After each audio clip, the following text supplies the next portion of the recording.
I think universal voting rights is one of the worst ideas this country has ever had. There are few things more worthy of coming under attack than universal voting rights.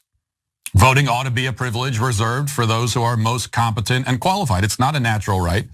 God did not imbue us all with some sort of sacred entitlement to participate in our national elections. The Bible certainly makes no mention of any such thing.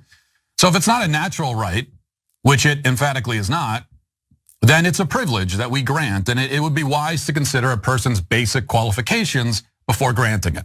We are under no moral obligation to allow hordes of stupid, bewildered, clueless zombies to flood the voting booth and cast their ballots in a state of ignorance and confusion, helping to steer this giant ship of a country right into one iceberg after another. So that's my position, which I state often and without apology. I'm against voting rights. I don't like them. Yep, and I'm going to state this without apology. I think you're racist as hell, okay?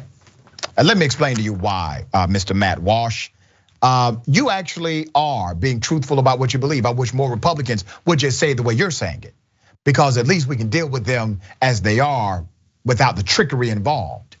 But you are entitled to your opinion, and I'm entitled to mine. And here's mine. You actually are connected to the sentiment of the founding fathers of this country, because they did not want everybody voting. No, they wanted a particular class of people to be able to vote. They wanted white men who owned property. Now, I don't know about your financial situation. Maybe you would have been included in that or not. But they only wanted white men that own property. That's bigoted, that's racist, that's sexist. You got all of that in one. And you are connected to that sentiment. Taxation, my dear brother. Taxation without representation is what you are advocating. I have to pay taxes. Every voter has to pay taxes. So you're telling me that we should pay taxes into the American governmental system, the structure of taxation, which is constitutionally mandated, but we should not all have the right to vote, only select individuals, as you said, the most competent and qualified. And I'm sure you want to pick what competency and qualification is.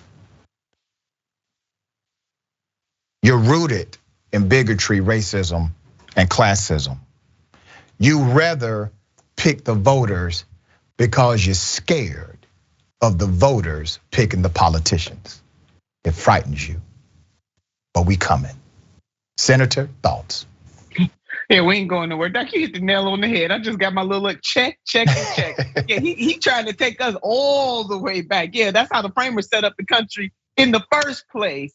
And in order to form a more perfect union, we have moved further and further away from that over the generations. But in this moment, from what is happening on the federal level with these damn fools not wanting to do away with the filibuster, yeah, I said it, not wanting to do away with the filibuster to protect voting rights. All where they're being eroded on the state level. This dude is going all the way back, Doc. You hit the nail on the head. He is very much in line with the framers of this country. White, land-owning, males, Anglo-Saxons, only people who had the right to vote for a very long time in this country. That's right. And based on that sentiment of the founding fathers, the majority of white men today would not be able to vote. They didn't have enough wealth.